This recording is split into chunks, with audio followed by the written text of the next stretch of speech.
Bien, hermanos, los niños ya salieron. Quiero presentar el día de hoy. Tenemos la oportunidad de recibir la palabra a través de un gran amigo, Pastor Daniel Astudillo, ex pastor de la Iglesia Bautista Reformada Gracia y Verdad, ¿cierto?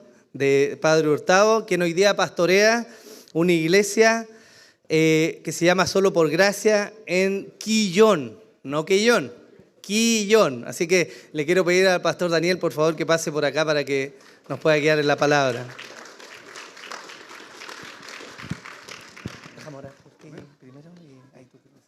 Hola, querida iglesia, el Señor les bendiga. Como decía Pastor Jonathan, mi nombre es Daniel Astudillo. Estamos muy contentos de estar aquí con Pastor Jonathan. Hemos estado formando una amistad, un compañerismo y hace tiempo quería visitarles. Así que estoy muy agradecido al Señor por esta oportunidad. Me acompaña mi familia, mi esposa Suyay y nuestros 5 hijos, Benjamín, Ana Paula, Lucía, Josías e Isabel. Así que el Señor ha sido muy bueno con nosotros, muy generoso al darnos esta bella familia. Y antes de compartir la palabra, hermanos, solo contarles lo que mencionaba un poquito el pastor Jonathan. Nosotros servimos por 10 años en la Iglesia Bautista Gracia y Verdad en Padre Hurtado. El Señor nos permitió partir de un grupo muy pequeñito y formar una iglesia allí. El Señor nos permitió construir un lugar, avanzar y tener una iglesia muy linda, pero el Señor siempre impulsó nuestros corazones con mi esposa en algún momento a ir a apoyar a un nuevo grupo e iniciar de nuevo y formarlos, fortalecerlos. Y cuando ya estaba todo bien en Padre Hurtado, decidimos que era tiempo de salir y dejar la iglesia bien y dejar la iglesia con otro pastor, cuidada. Y el Señor nos permitió y abrió las puertas para movernos a la comuna de Quillón. Si alguien no lo ubica, está como de Chillán yendo hacia Concepción. Ahí está a mitad de camino la linda comuna de Quillón, a la Iglesia Bautista Reformada Solo por Gracia. Es un grupo pequeño, es un grupo familiar y estamos muy agradecidos del Señor de estar trabajando allí. Bueno, nosotros somos parte en Padre Hurtado y también en Quillón de una bella alianza de iglesias bautistas reformadas que se llama VAR, ¿cierto? Con la cual tenemos compañerismo, ellos nos apoyan y la cual también estamos muy felices de muchas veces encontrarles también en diferentes actividades, ¿cierto? Que hacen ustedes o que hace la alianza y encontrarnos con hermanos como ustedes. Así que estamos agradecidos del Señor de participar también en esta mañana. Y agradecido de estar en un aniversario de una iglesia, 17 años, no es un tiempo menor, es una iglesia en la cual el Señor ha mostrado su fidelidad. Y hermanos amados, yo quisiera compartir con ustedes como un ánimo, como una exhortación a seguir adelante en buenas cosas, algunas características que podemos ver de una iglesia que en la Escritura es muy llamativa y muy hermosa, ¿cierto? La iglesia que se formó allí en Jerusalén, en los primeros días, luego de Pentecostés. Así que le ruego que abra su Biblia ahí en Hechos capítulo 2, los versos 44 al 47. Vamos a ver algunas características de una iglesia viva y las lecciones para nuestra iglesia actual. Dice así la palabra del Señor, Hechos 2, versos 44 al 47. Y todos los que habían creído estaban juntos y tenían todas las cosas en común. Vendían todas sus propiedades y sus bienes y los compartían con todos según la necesidad de cada uno. Día tras día continuaban unánimes en el templo, partiendo el pan en los hogares, comían juntos con alegría y sencillez de corazón, alabando a Dios y hallando favor con todo el pueblo. Y el Señor añadía cada día el número de ellos, los que iban siendo salvos. Permítanme orar. Señor amado, Padre Celestial, te alabamos, Señor, hemos cantado alabanzas, hemos elevado oraciones, pero Señor, en esta hora también queremos, Señor, escuchar tu voz. Tú eres nuestro buen pastor, tú eres nuestro Señor, tú eres el pastor de las ovejas, Señor. Enséñanos por medio de tu palabra, exhórtanos, anima a esta bella iglesia, Señor. Sigue formando aquel carácter, aquellas características que tú impartes en nosotros por medio de tu Espíritu y que están reflejadas en tu palabra. Oh Padre Celestial, te ruego, Señor, que obres en nosotros conforme a tu voluntad, según tu palabra. Oramos, Señor, por Cristo nuestro Salvador. Amén. Y hermanos amados, la palabra del Señor aquí en Lucas, en Hechos, el escritor Lucas, ¿cierto?, nos va a narrar algunas características de la iglesia en Jerusalén en sus primeros días y semanas. Este texto viene luego del día de Pentecostés, donde es derramado el Espíritu Santo sobre la iglesia, donde hay un testimonio público y cómo miles empezaron a convertirse, a ser bautizados, como van a tener hoy bautismo, ¿cierto? Y el Señor estaba obrándose en ellos poderosamente. Era una iglesia vibrante, era una iglesia viva la que estaba ahí en Jerusalén. El libro de Hechos nos va a contar cómo aquella primera iglesia se comportaba y cómo era su forma. Ellos estaban siendo pastoreados directamente por los apóstoles. Pedro estaba allí predicando, Juan estaba allí predicando, tenían en común todas las cosas. El Señor estaba obrando de maneras maravillosas en los que habían creído, transformándolos profundamente por medio de la obra del Espíritu Santo, como también lo hace hoy día con nosotros, los creyentes. Hermanos, pero es interesante ver y considerar para nosotros hoy cómo era esta iglesia realmente. Muchos se quedan con el día de Pentecostés nomás, pero eso fue un momento en la historia y bien particular si estudiamos el libro de Hechos, pero en adelante la iglesia continuó viviendo. ¿Cómo era esta iglesia? ¿Cómo era esta iglesia llena del Señor? ¿Cómo era esta iglesia enseñada en la doctrina apostólica? ¿Cuáles fueron las características verdaderas de la llenura del Señor en su vida? No las que se nos ocurren a nosotros. ¿Cómo eran las características de una iglesia viva en el Espíritu realmente? Hoy día parece que tantas iglesias quisieran competir, ¿cierto?, por mostrar sus propias características. Nosotros somos más liberales, nosotros somos más adaptados, nosotros somos más modernos, pero hermanos amados, necesitamos ir a la Escritura y ver qué me dice la Escritura que es una iglesia viva y llena del Señor. Hermanos amados, eso es lo que queremos ver. ¿Qué dice la Biblia y cómo describe esta iglesia? ¿Qué sucede en la vida de aquellos que Dios realmente ha llamado y está obrando en ellos? Nuestro texto dice en el verso 44, y todos los que habían creído estaban juntos. Verso 46 dice, y día tras día continuaban unánimes en el templo. Hermanos amados, quiero hacer ver algo tan sencillo como esto. Lo primero que sucedió en aquellos que realmente habían experimentado la salvación, el obrar del Señor, fue esto, que comenzaron a estar junto con sus hermanos permanentemente. Hermanos, no fueron experiencias extrañas, no fueron cosas inentendibles. La primera marca del Señor en la vida de aquellos que había salvado era que permanecían, que estaban juntos, que no dejaban de congregarse, que amaban a sus hermanos, que estaban allí. Y hermanos, en este tiempo que ustedes celebran su aniversario, es bueno recordarlo. Porque también he visto que al pasar los años las iglesias maduran y crecen, pero también a veces hay un relajo en algunos. También a veces empezamos a soltar la constancia. También a veces empezamos a acomodarnos. Pero la palabra del Señor no nos da lugar a eso. La palabra del Señor nos dice que aquellos que fueron salvados, que son vibrantes en el Espíritu, estaban junto con sus hermanos. Permanentemente. Continuaban estando allí día tras día, querían, buscaban, se esforzaban por estar allí, estaban unidos. Hermanos amados, esta es una marca de la transformación que Dios hace en los corazones. Se permanecían juntos de manera física y espiritual. Algunos hermanos a veces me dicen, no, pastor, si yo amo a la iglesia, yo estoy unido a la iglesia, pero son como invisibles porque no los veo nunca en la iglesia. Hermanos, un cristianismo bíblico me hace perseverar estando aquí, no dejándolo por cualquier cosa, no dejando de congregarnos como algunos tienen por costumbre, sino exhortándoos unos a otros a estar, a participar. Hermanos, continúen juntos, continúen unidos, que la madurez se refleje en que están más cerca, más juntos, más presentes en la iglesia del Señor. Todos los que habían creído en el Señor Jesucristo, todos los que se habían arrepentido de sus pecados, todos los que habían creído y se habían bautizado, estaban habitualmente juntos.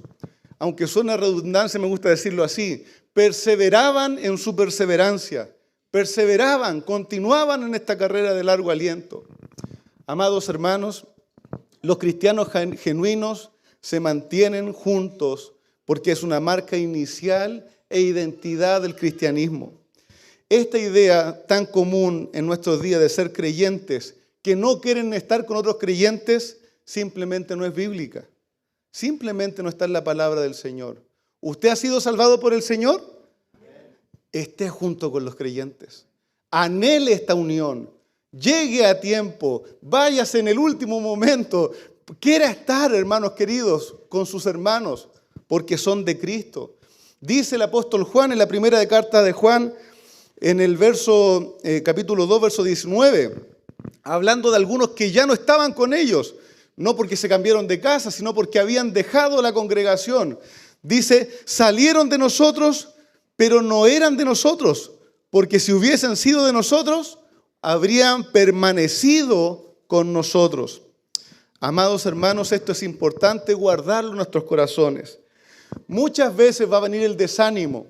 Todos nos cansamos, todos tenemos días tristes, todos pasamos por pobreza, por necesidad, por angustia. Pero hermanos, viva esa angustia con la iglesia. Esté aquí presente, no se aísle, pues el Señor le puso en un cuerpo, en un edificio, en un rebaño, en una familia. Y usted debe estar allí donde el Señor le ha llamado. Y esta tarea de buscar y mantener y promover la unidad, ¿de quién es esa tarea? De promover la unidad, de mantenerla, de buscar a los hermanos. ¿Solo de Pastor Jonathan? De ninguna manera.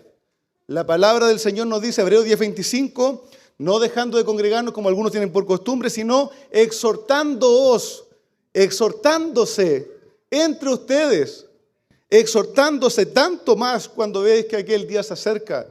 Hermano amado, cada uno es responsable de exhortar a su hermano a la permanencia, a estar. Hermano, no te vi, hermano, no te he visto 2 domingos. ¿Estás bien?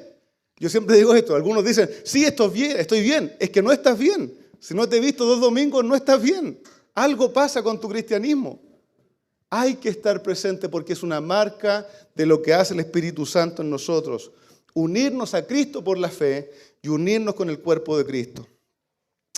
Pero estos hermanos de Jerusalén, hermanos amados, no solo estaban juntos, que es la primera característica, viviendo el culto, cantando juntos, orando juntos, partiendo el pan, teniendo la cena del Señor.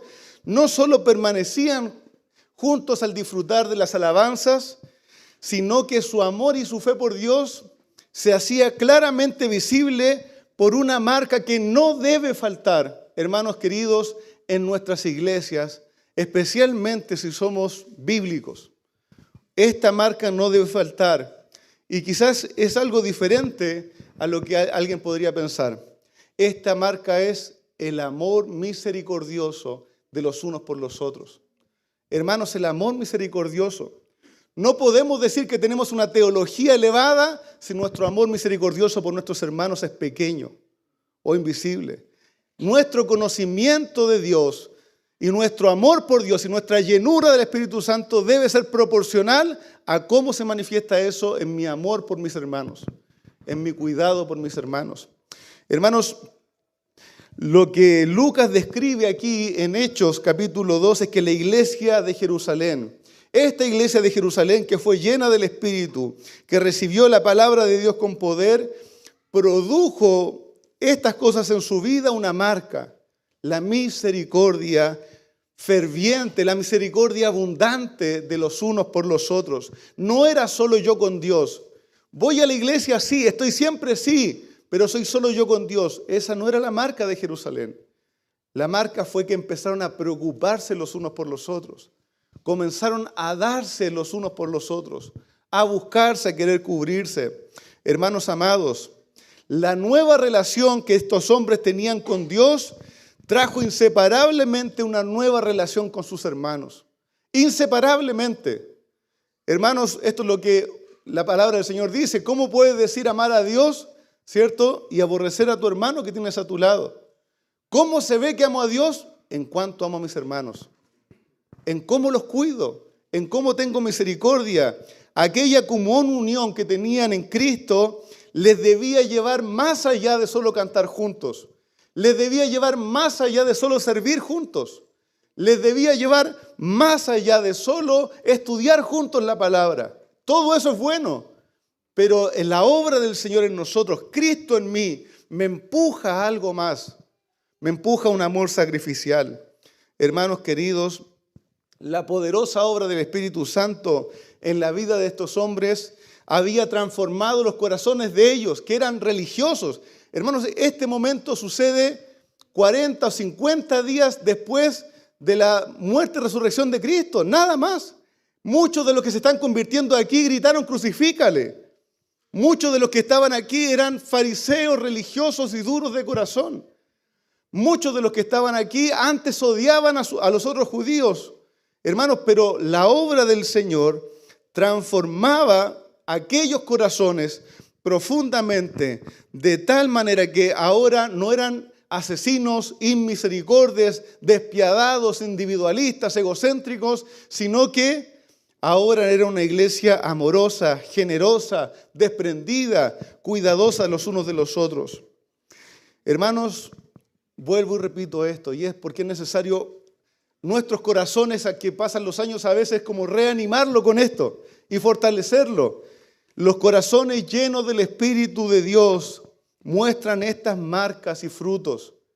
Esto es, hermanos, hay que cantar al Señor con fervor, amén. Yo canto al Señor, me encanta cantar alabanzas, disfruté el tiempo de alabar al Señor, pero es una contradicción ser fervoroso en la alabanza si mi amor por mi hermano no es igualmente fervoroso.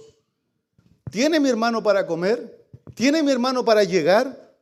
¿Tiene mi hermano para estar aquí? ¿Tiene mi hermano para los útiles de su hijo en el marzo que viene? ¿Tiene mi hermano como tener una Biblia de estudio como la que a mí me encanta? Hermanos, necesitamos preguntarnos estas cosas. Esto es amor práctico. Esto es amor llevado a las manos. Hermanos amados, el Señor había derramado su Espíritu en la vida de la iglesia en Jerusalén. Y sin imposición, sin que nadie pusiera una cuota, sin que nadie les obligara, hermanos, ellos comenzaron a hacer mucho más de lo que podríamos haber pensado. El Señor puso en el corazón de ellos vender alguna herencia, alguna propiedad extra. No es que vendieron la casa en la que vivían, no es que vendieron, ¿cierto?, la carreta o el auto en que se movilizaban, sino que aquellos que tenían, ¿cierto?, ciertas riquezas que el Señor le había dado, vendían y con eso, ¿cierto?, iban y apoyaban y sustentaban y fortalecían a sus hermanos. Hermanos queridos, por la obra sobrenatural de Dios en la vida de ellos, era imposible que la apatía, el egoísmo y la avaricia siguiera gobernando sus vidas. Hermanos amados, Dios nos debe abrir nuestros ojos a ver esto. Esta es una iglesia grande. Probablemente no todos van a llegar a conocer a todos. Esa es una realidad, hermanos. No pelee contra eso. Es una realidad. Pero lo que sí debo hacer es, en cuanto esté en mi mano, tener el cuidado de todos los que el Señor me ponga cerca. En cuanto esté en mi mano, conocer a alguien más, ver a alguien más, cuidar de alguien más, acercarme al que está solo, al que está triste, al que está necesitado. Hermanos queridos, es necesario abrir nuestro corazón, así como el Señor. Esto es simplemente vivir a Cristo, el cual siendo rico, dice el apóstol Pablo, se hizo pobre por amor de nosotros, para enriquecernos. Ese es el corazón de Cristo. Santiago también nos dice, ¿cómo vas a decirle a tu hermano que el Señor te bendiga, que tengas para abrigarte y comer? ¿Quieres decirle eso a tu hermano? Sé tú el medio. Dios te va a usar a ti. Que el Señor te bendiga y te dé comida, dale tú. Eso es amor cristiano, bíblico, doctrinal, profundo. Cuando la palabra toca mi corazón y dejo de velar solo por mí y los míos y empiezo a desprenderme. Hermanos, ¿qué necesidad tenía Cristo de dejar su gloria, de dejar su habitación celestial, de dejar los ángeles que le rodeaban y cantaban santo, santo, santo, como lo ve Isaías? ¿Qué necesidad tenía Cristo de dejar todo aquello para venir a vivir en calles polvorientas y tomar una naturaleza tan humilde y pequeña como la de nosotros? ¿Qué necesidad tenía Cristo? Ninguna. ¿Qué le impulsó? El amor soberano, su gracia, su bondad infinita por nosotros. No busques, hermano, que sea un amor siempre recíproco. Tú date a tu hermano como Cristo te amó a ti. ¿Por qué te amó Cristo a ti? ¿Porque lo ibas a amar? En ninguna manera. Mas Dios muestra su amor para con nosotros en que aún siendo pecadores, cuando éramos enemigos, rebeldes, Cristo murió por nosotros. Hermano amado, eso debe hacerme palpitar el corazón. Y debo volver a esa misericordia fervorosa, paciente, cuidadosa de los que no me pueden dar nada de vuelta. Hermanos amados, la palabra del Señor dice, en esto conocemos que amamos a Dios. Dice Primera de Juan 3:14, nosotros sabemos que hemos pasado de muerte a vida. Mire lo que dice, Primera de Juan 3:14, en esto conocemos que hemos pasado de muerte a vida, en que hacemos milagros, nos dice eso, en que tenemos doctorado en teología. ¿En qué conocemos que hemos pasado de muerte a vida? En que amamos a los hermanos. En que amamos a los hermanos. No, es que yo tuve tal experiencia, tal otra cosa, yo hice tal otra cosa. Y hoy día vengo, me siento solo en mi silla y me voy. En esto conocemos que ya no estamos en muerte espiritual, sino que tenemos la vida de Cristo en mí, en que amo a mis hermanos. ¿Por qué? Porque son de Cristo. Porque son hijos suyos. Y yo los amo por amor a Cristo. Amados hermanos, aquella generación de creyentes, sin tener gran parte de la palabra escrita en el Nuevo Testamento, actuó con el amor de Cristo como una marca temprana del Señor en su vida. Así que vemos que ellos permanecían juntos, vemos que ellos, ¿cierto?, tenían misericordia los unos por los otros, cuidando, ¿cierto?, de los hermanos que tenían necesidad. Y luego también la palabra del Señor nos muestra otras características. Hermanos, dice la tercera característica que está ligada también a lo que veníamos diciendo del amor misericordioso a los hermanos, de la unidad, ¿cierto? Se vio reflejada en lo siguiente. No solo ellos estaban juntos en los cultos públicos, no solo se cuidaban unos a otros con amor misericordioso, sino que ellos perseveraban en una comunión gozosa que traspasaba las paredes de la iglesia. Dice el texto en Hechos 2:46, día tras día continuaban unánimes en el templo y partiendo el pan en los hogares, comían juntos con alegría y sencillez de corazón. Amado hermano, en esta primera iglesia había un gozo y una comunión evidente. Disfrutaban de estar juntos, disfrutaban de amarse, de cuidar los unos a los otros. Hacían comidas para pasar tiempo juntos, ¿cierto? Los ágape, aquellos tiempos, ¿cierto?, en los que comían juntos, celebraban la cena del Señor y estaban unánimes en Cristo. ¿Disfrutaban en el templo adorando al Señor? Sí, pero también por las casas. También en los grupos de conexión, también fuera del grupo de conexión, invitándose unos a otros, teniendo compañerismo, teniendo comunión. Amados hermanos, y esto lo hacían con gran gozo, no con peso en el corazón, sino que con un gozo que fluía de aquellos corazones que han sido llenados por el Señor. Amados hermanos, los que estamos en Cristo hemos venido a ser familia de Dios. Familias, hijos de Dios, hijos adoptados por Dios y hermanos unos con otros. Hermanos amados, cuando le diga hermano a su hermano en la fe, entienda lo que está diciendo.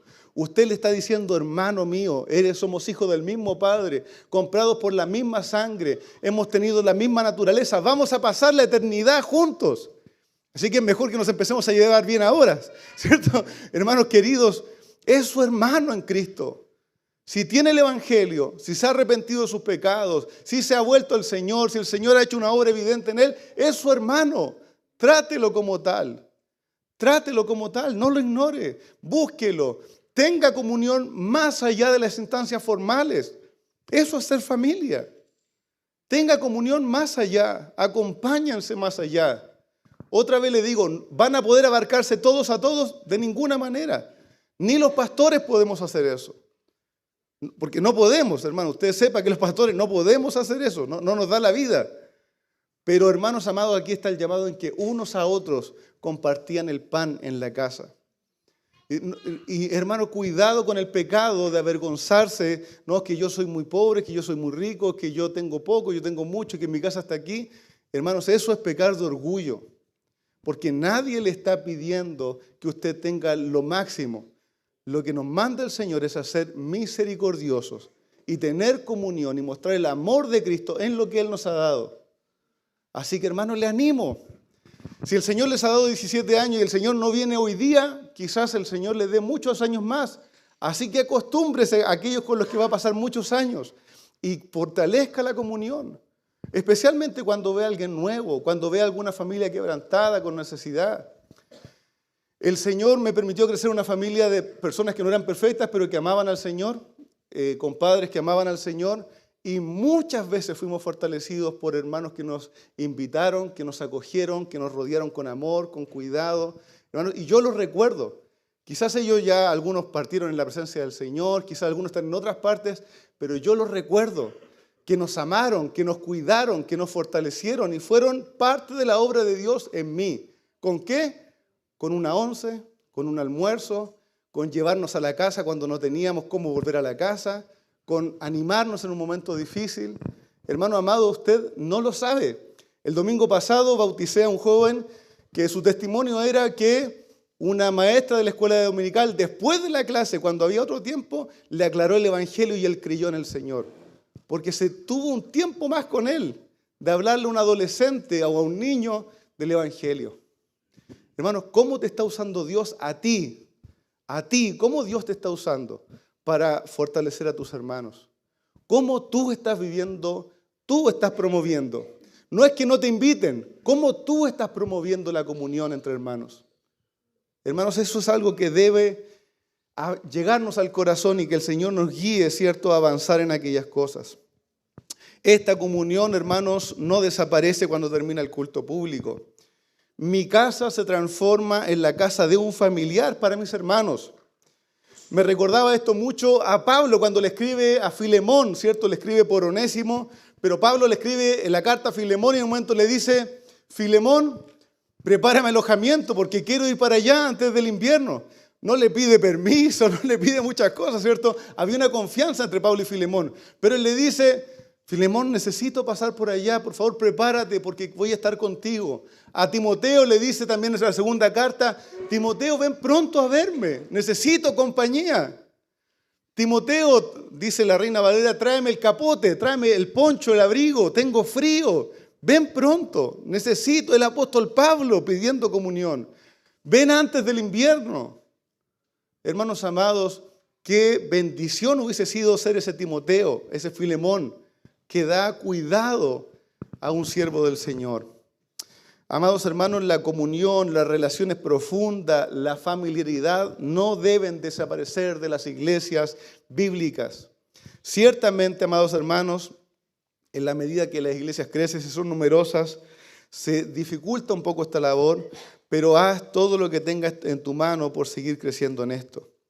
Es necesario que mantengamos la disposición a tener comunión, que nuestros corazones estén cerca, que nos consideremos para el amor fraternal los unos a los otros, no por una afinidad humana, no porque nos guste el mismo equipo de fútbol. Esto no se trata de que tenemos un gusto similar, se trata de que somos de Cristo y reconozco la obra de Cristo en mi hermano.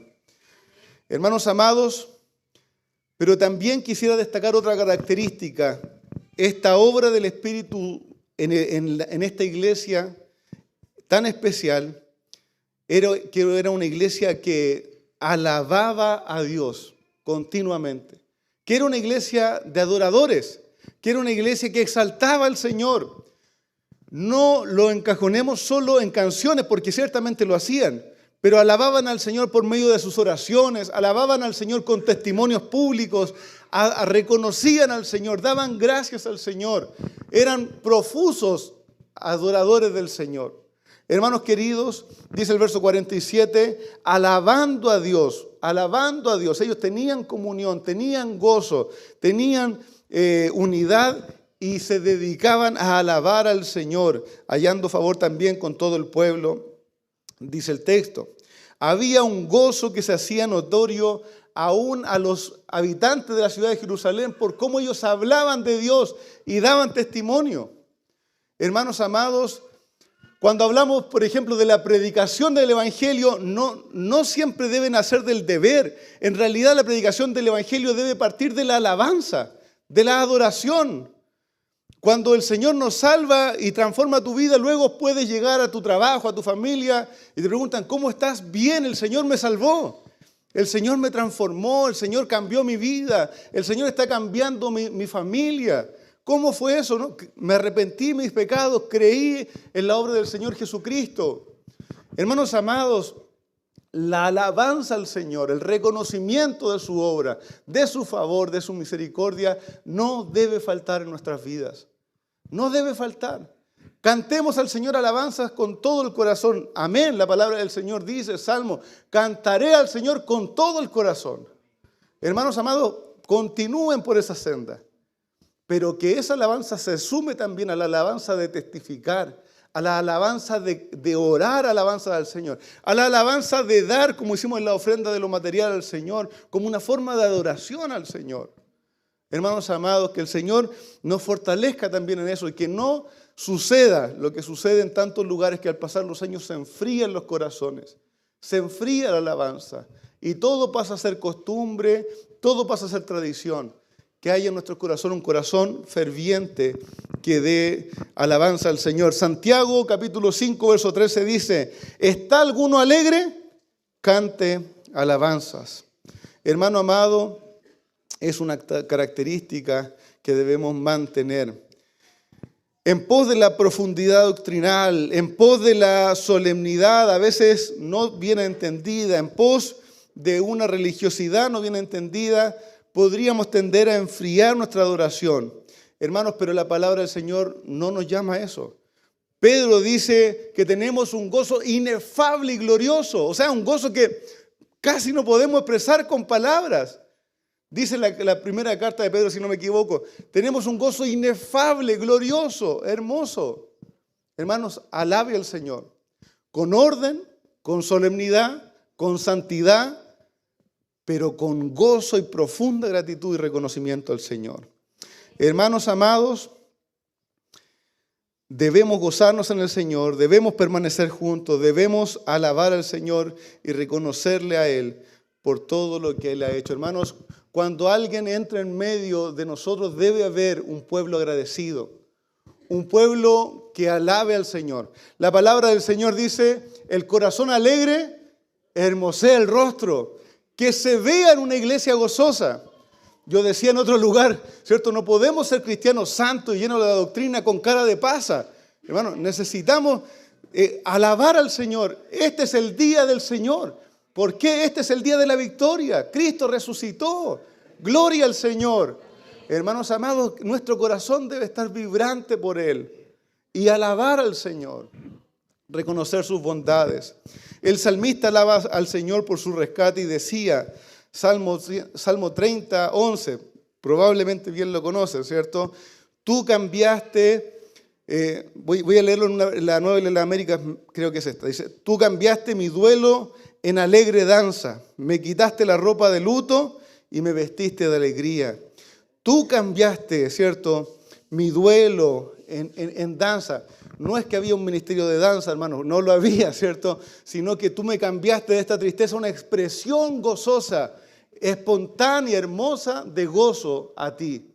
Hermanos amados, el fruto del Espíritu es amor, gozo, paz, paciencia, benignidad, bondad, fe.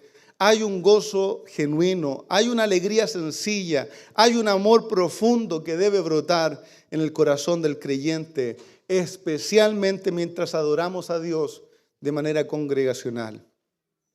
Era evidente en aquella primera iglesia en Jerusalén y por eso Lucas también lo registra. Había gozo en el Señor. Y por último, mis amados hermanos, como ellos estaban unidos, ellos mostraban el amor unos a otros, como el Señor Jesús dijo que en esto vean el amor, ¿cierto? En cómo se aman los unos a los otros. Estaban ellos unidos, se amaban los unos a los otros, compartían en el templo y compartían por las casas, alababan a Dios y daban a conocer sus maravillas y misericordias. ¿Qué hacía el Señor también? Añadía cada día a aquellos que han de ser salvos, que iban a ser salvos. El Señor va llamando, hermanos. Hermanos, Dios tiene pueblo aún que llamar. Si no tuviera pueblo que llamar, si no fueran a haber más salvos, crea, hermanos, usted que Cristo ya hubiese venido por nosotros. Ya estaríamos glorificándole en su presencia. Pero si Él no ha venido es porque tiene pueblo que llamar. Hay escogidos de Dios por los cuales debemos esforzarnos, ir y predicar el Evangelio para que el Señor los llame, los traiga arrepentimiento y fe. Hay que predicar el Evangelio porque el Señor ha determinado llamar a los suyos por medio de la predicación del Evangelio. Hermano amado, hay una convicción hermosa que debe tener. Nosotros predicamos no por la posibilidad de que Dios salve a alguien.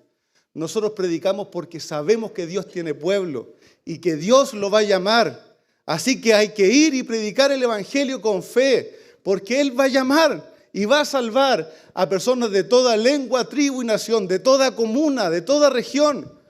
Hermano, predique el Evangelio. Es que no sé hacerlo muy bien. Predique. Hay un resumen que usted se puede aprender. Y este es el Evangelio que se ha predicado. Dice 1 Corintios capítulo 15, verso 3.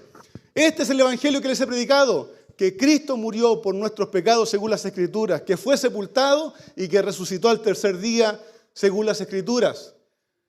Eso, hermanos, es el Evangelio sintetizado. Anuncie eso. A los pecadores, estás muerto en tus pecados y en tu delito y pecado, pero ven a Cristo porque Él murió para salvar a todo aquel que en Él cree, aquel que se arrepiente. Hermanos, en una iglesia sana, en una iglesia en la normalidad, a menos que Dios permita situaciones muy difíciles, el Señor va a ir añadiendo personas. Como decía en la oración nuestro hermano, no solo para que esta sea una iglesia grande, sino para que la obra de Dios se extienda a otro lugar, para que la obra de Cristo avance, para que más iglesias bíblicas se planten en otros lugares y la gloria del Señor llene la tierra. Amén. Hermanos amados, en este aniversario suyo me alegro junto con ustedes, nos alegramos con nuestra familia junto con ustedes y le animo a perseverar en esto. No se relaje, la obra del Señor es digna de nuestro compromiso y nuestra lealtad. No se relaje, persevere en estar en este lugar en los días que es convocada la iglesia. En el día del Señor, esté en este lugar con amor, con gozo, esté en este lugar perseverando. Hermanos, usted dice, pero yo no hago nada. Sí, usted hace algo. Estar con el pueblo de Dios. Y eso es importante. Esté en este lugar, ame a sus hermanos, conozca a los que no se conocen, tenga cuidado misericordioso unos por otros, no solo por medios formales. A veces cuando el Señor incline su corazón a cuidar, a bendecir, a animar a alguien, hágalo en el Señor. Exhórtense unos a otros, alaben al Señor juntos, continúen alabando al Señor juntos por medio de la oración, del cántico, de la predicación del Evangelio y confíen y vean cómo el Señor va a seguir añadiendo los suyos hasta el día que nuestro buen Rey, el Señor Jesucristo, venga por nosotros. Amén. Amén. Vamos a orar.